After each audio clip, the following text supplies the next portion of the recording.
एक सैनिक के लिए सर्वप्रथम होता है उसका देश और उसके देशवासी।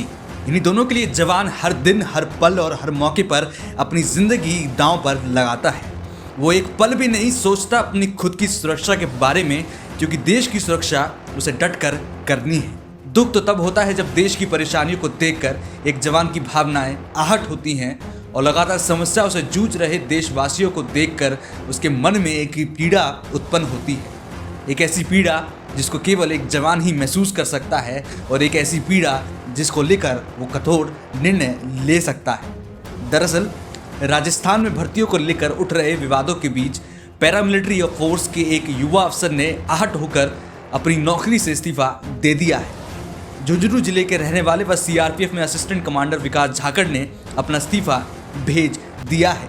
असिस्टेंट कमांडर विकास झाकड़ वह जवान हैं जिन्होंने बहादुरी के लिए शौर्य चक्र को प्राप्त किया था।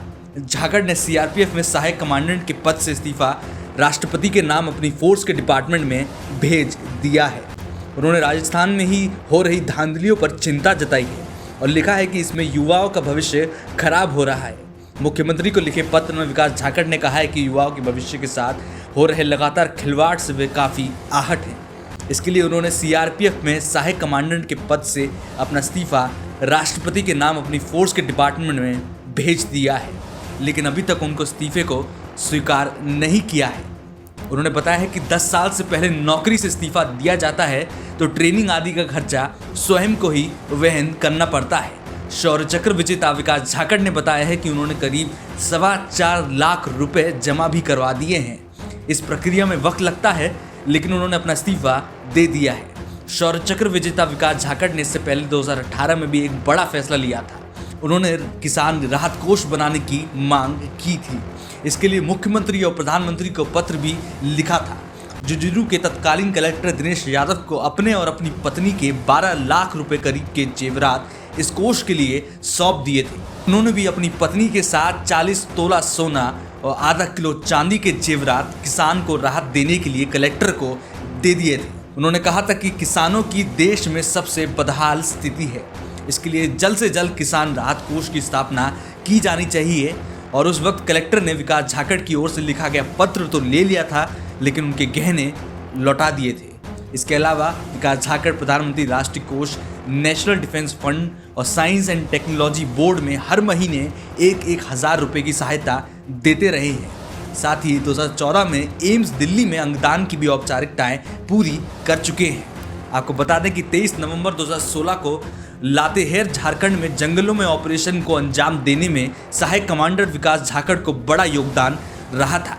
लातेहार के जंगलों में छिपे नक्सली देश की सुरक्षा के लिए बड़ी चुनौती थे। नक्सली के इस हमले में कई जवान अपनी जान गंवा चुके थे। जवानों ने नक्सलियों तक पहुंचने के लिए रात के सन्नाटे में 23 किलोमीटर का सफर पैदल तय किया था, जिसकी कमान विकास झाकड़ ने संभाली थी। विकास की पत्नी सुमन पूनिया ने भी कहा है कि अगर उनके पत्नी की मांगों पर सरकार विचार नहीं करती है तो वो भी इस्तीफा दे देंगी।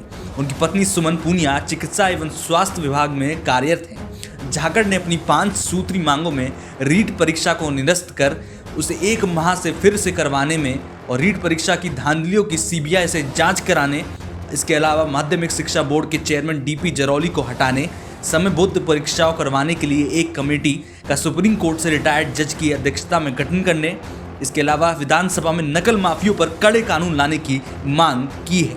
महज 36 साल की उम्र वाले असिस्टेंट कमांडर को 9 साल सीआरपीएफ में सेवा देते हुए हैं, जबकि उनकी अभी भी 24 साल की सेवाएं बाकी हैं।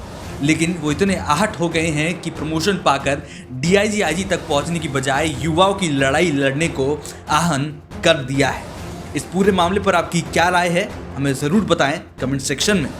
अगर आप ये वीडियो YouTube पर देख रहे हैं तो हमारे चैनल को सब्सक्राइब कर बेल आइकन दबाना ना भूलें। अगर आप हमारी वीडियो को Facebook पर देख रहे हैं तो हमारे पेज को फॉलो और लाइक करना ना भूलें।